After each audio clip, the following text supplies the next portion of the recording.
We will very shortly move into a post-industrial economy. What I mean by that is that the industrial economy, which has basically been our economy for 3 or 4 centuries now, and in food and agriculture for a little bit less than a century, which was an economy based on cheap energy, on surplus water, on virgin soils. And so as long as we had all those resources, that worked fairly well. But we're now reaching a point where all those resources won't be there anymore. I mean, our energy costs are going up and will continue to do so. Our freshwater resources are being depleted all across the planet.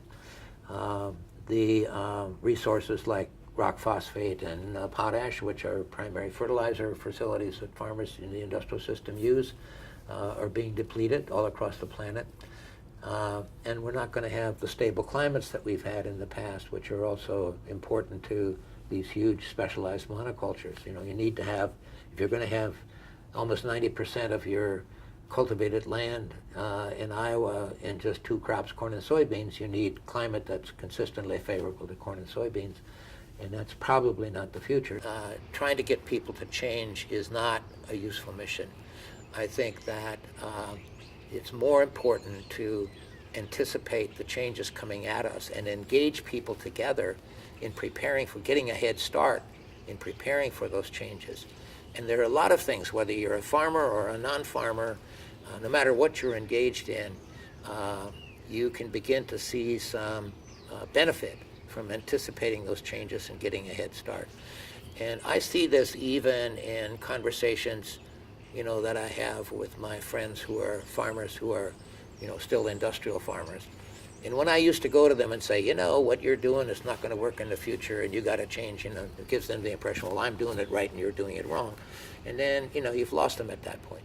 If you say, even though I'm farming organically, I'm still going to have to anticipate a lot of changes here in terms of increased energy costs, more unstable climates, less availability of fresh water. And we're both going to have to, how can we prepare together for that kind of future? And then you can start to have a useful conversation.